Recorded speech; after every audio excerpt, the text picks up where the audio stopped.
Hey, what's up, YouTube? My name is Jamie. This is my first time posting an FTMKickstart. I've been watching all the videos unable to post because I just graduated from seminary to graduate school in New York City. And I've been super busy with that and able to watch the videos but not able to participate. So I'm really excited that my first video is about transition and the pressure around surgery and whether or not to take hormones.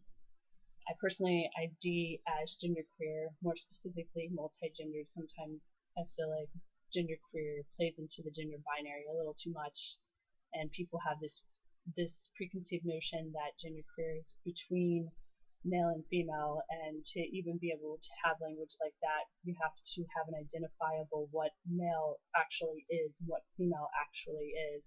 And I don't think I'm between two different genders. I feel like sometimes I'm in the middle of five different genders at any point.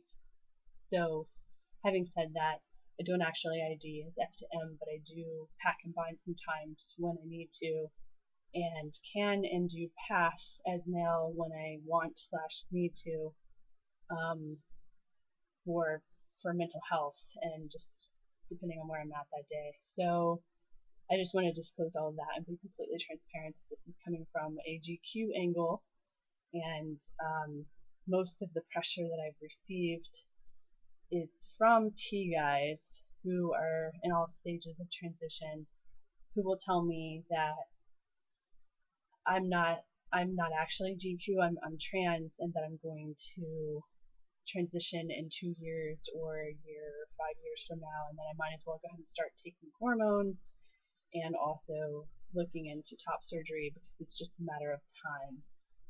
That's not my personal experience. I've been GQ for 3 years, and I feel like probably be GQ for at least 3 more years. I don't think that T is where I'm going. I feel completely comfortable in my female body, and um, in fact, have gotten a tattoo. It's Hermes. It's the foot. I got that because I'm a long distance runner, and I was really inspired by F to M individuals when they get top surgery. I've seen a lot of really interesting, awesome tattoos that commemorate that in their chest. And as a GQ person, I don't have any issues with my body. I celebrate it. I think it's God given. It's my temple. And in celebration of that, and to kind of mark where I'm at in my androgyny transition, I got the tattoo. And I was largely inspired by F to M tattoos. So as far as pressure for hormones,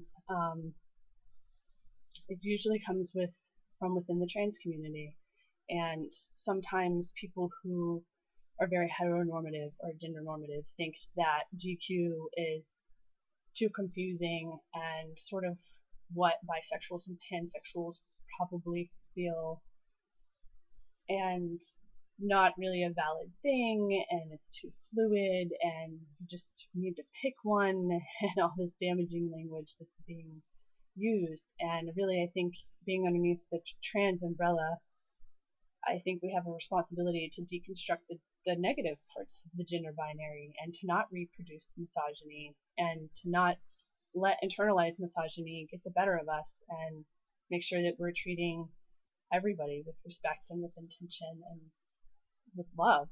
And so, having said all that, yeah, the pressure that I receive is largely from the trans community itself.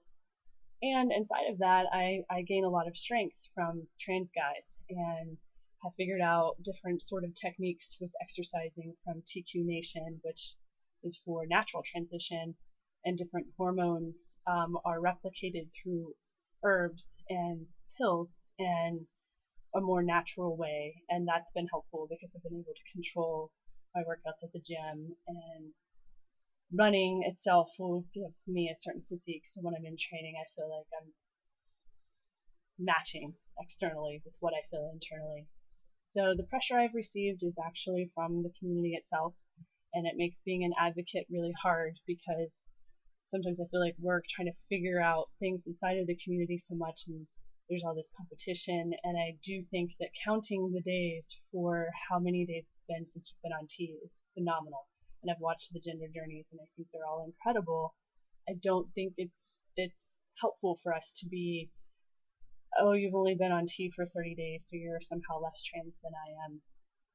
To say that is to have an identifiable thing of what trans is, like some ideal image or goal, and that leaves a lot of people out and is not entirely inclusive of the community. And that's the whole point.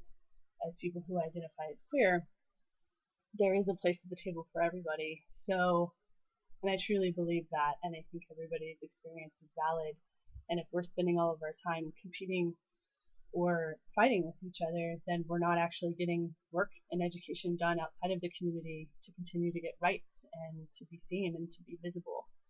So that's my 2 cents. Thank you so much for allowing me to talk and giving me a space.